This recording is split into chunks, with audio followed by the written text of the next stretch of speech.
Hello mga kasari, good afternoon. So for today's video ay namili kami ni partner kanina sa Pure Gold Silang. So ngayon tayo ay magpa-price update sa mga napamili namin, sa mga items na napamili namin. So bago ako mag-start mag-vlog, na-check ko na to guys isa-isa at meron na naman pong mga items na tumaas. Wala na talagang pagbabago. Ang pagbabago na lang talaga ay yung pagbabago ng presyo ng bilihin. Load, anong SIM? So, nakaupo na lang ako guys habang nagsishare sa inyo ng mga napansin ko na items na tumaas na naman po kay Pure Gold. So, dito tayo sa pinakababa mga kasari. Bali yung total pala ng pinagbayaran namin ni partner sa Pure Gold kanina ay 4,158.55 pesos. So, sa Sunrocks, yung pinakailalim po. Yung color safe po, na nasa 26.50 lang ang puhunan noon, ngayon po ay 28 pesos na po. So, bentahan ko lamang po noon dati ay 30, yung color safe. So, gagawin ko na po siyang 32. So, price increase na naman po tayo dito sa tindahan. Then, yung puhunan naman po ng 250 ml na original na Sunrocks is 17. So, pwede pa po siya sa 20 pesos. Dati, 16.50 ata siya. So, tumaas din po talaga. Tapos, Sunrocks naman po na lemon, 250 ml din. Ang puhunan na po niya is 18. So, ito po, bala kong gawing 22. Mga ganyan. Para may 4 pesos naman po ako. Kasi sa panahon ngayon, wala nang libre. Dahil gumagamit po tayo ng gasolina para pagasan yung motor na ginagamit natin para makapamili po tayo. Kung commute naman, mas malaki po yung gagastusin. Tapos, eto guys, update sa puhunan ng Nestea Lemon Cucumber. Bumaba siya. Bumaba yung Nestea Lemon Cucumber. So, ang puhunan na po niya is 20. Nangangalay ako. Wala kasi akong mapagpatungan. Wala pang Chester. Namimili pa. Ano lang? Camel, Marlboro, Winston. Camel. Isa lang?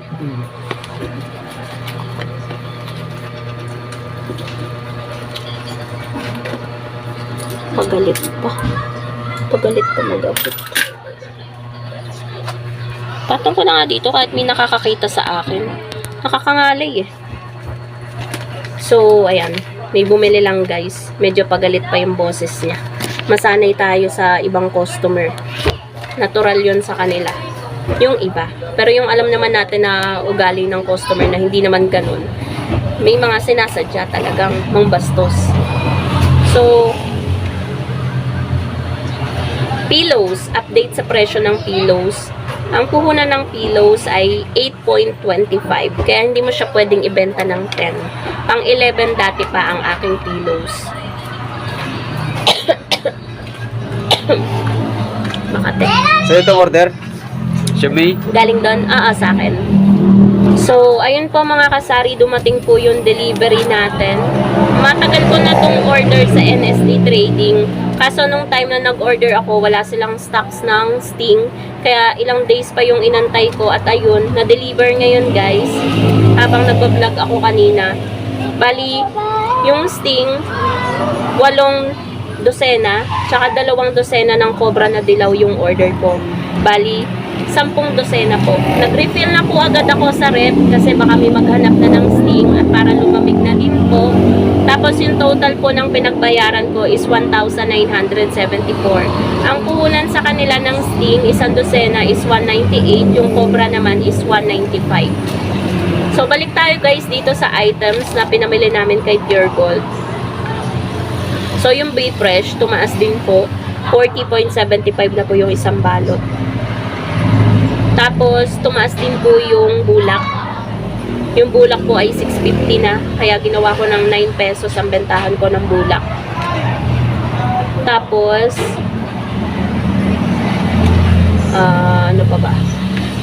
Yung Century Tuna Flakes in Oil and Hot and Spicy na ganyan kaliit. Yung 95 grams. Eto. Ang puhunan na po nito ay nasa 29.70 yung maanghang. Yung hindi maanghang ay 29.15. So, ito, bebenta ko na siya ng 34. Para may tubo naman ako na 4 pesos. Kasi sa panahon ngayon, guys, hindi na pwede yung 3 lang na patong natin sa mga delata. Pero dati, guys, yan, medyo dumilim. Pero dati, bentahan ko lang nung ganun kaliit, 31. Nasa 29.70 na. 29.15. So, kailangan talaga nating mag-price increase. Mag-adjust na naman sa bentahan natin. Tapos, guys, napansin ko, mali pala yung bentahan namin ng Lucky Day na kopi ko. Yung ganyan, yung iniinom. So, pakita ko sa inyo, guys. Kukuha lang ako sa chiller. Eto. 24 pesos pala ang puhunan nito. Binebenta lang namin ng 25. So, pag-check ko sa resibo. Kasi dati, ito, naka buy 5, get 1 free. Inano ko na sa computation, sinama ko na yung free. Kaya pumatak na sa 20 yung puhunan niya. Dapat pala hindi ko sinama yung free sa computation. So, 24 yung puhunan. Bali, piso lang pala. Simula nung nag-start kami magbenta nito, piso lang pala yung tinutubo namin. So, mali pala yun. Kaya ginawa ko na siyang 29 plus 5 tayo. Kasi, pinapalamig natin yan, guys. Mahal ng kuryente, diba?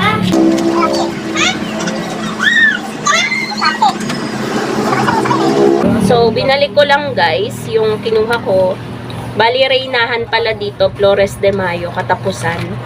So, inaantay namin. So, habang nag-aantay, mag-vlog ka ako muna ako.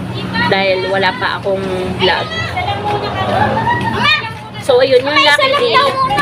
29 na yung lucky day ko. So, 25 lang. Magtataka yung mga customer ko niyan. Kaya yung mga bumibili sa akin niyan, i-inform ko na 29 pala yung dapat na presyo niya. Nagta-traffic na dito, so ibig sabihin malapit na yung Reynahan. So, bibilisan ko na to. Argentina corned beef, ang puhunan na po ay 36.50. Kaya nag-ano din ako, guys, price increase. 42 na po yung bentahan natin yan. Last week pa yata. So, Century Tuna Flakes in Oil, 38.50. Ang laki po ng itinaas nito, kaya ang bentahan ko na po is 43. So, magkano lang, guys, yung tubo natin? 450. Hindi umaabot ng 5 pesos, diba? Nabawasan pa. Nag-price increase na nga tayo.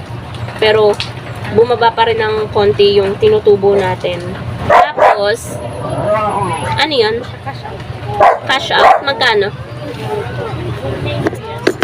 Ito yung number. Mga magkano? Mga 2-4 po. 2-4? Sige. Kaya ako tinatanong baka malaki wala akong cash. One eternity later. Ayan, guys, ito ay kinabukasan na naman. Dahil kahapon may nagpa-Gcash.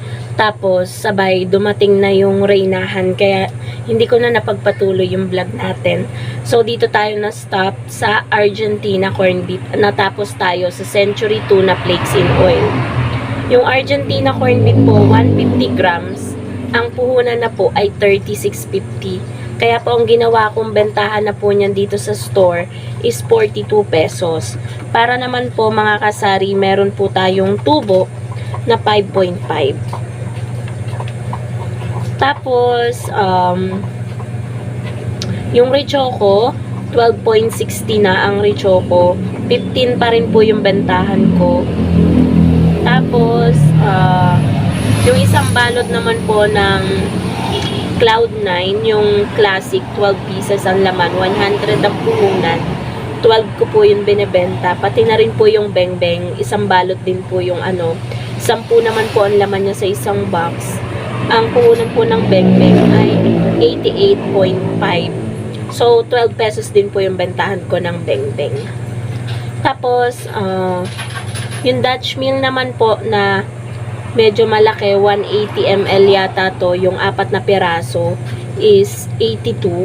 So, pumatak po siya na nasa 20 something.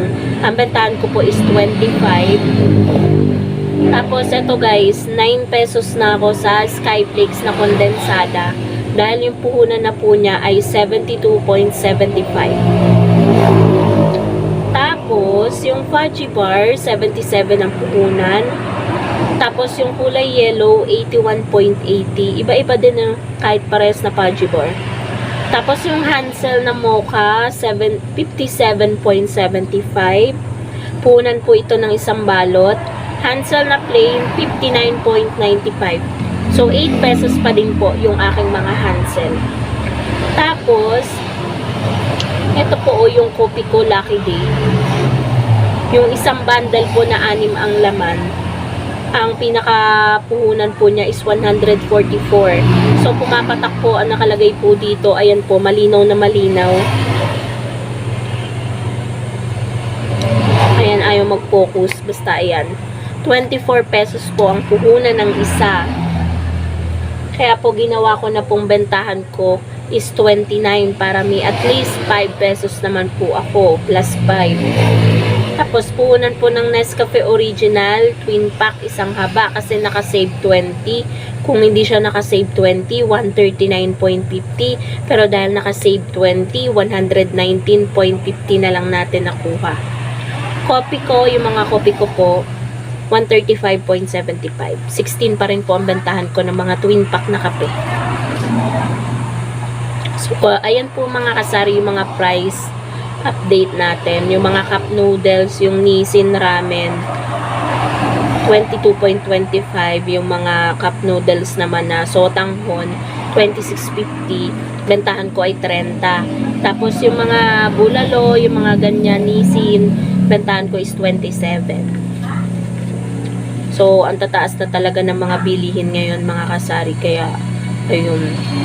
Tapos, yung sa Pure Foods Corn Beef pala, 10% yung patong ko. 82 ang puhunan, 90 ang bentahan ko.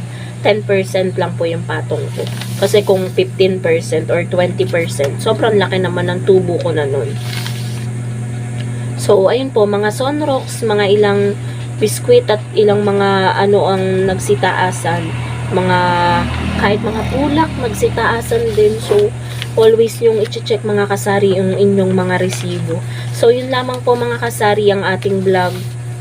So ito ay continuation ng vlog kahapon. I-upload ko siya today. So ngayong morning kapag na-edit ko siya agad or baka mga afternoon na. So yun po mga kasari. Bye!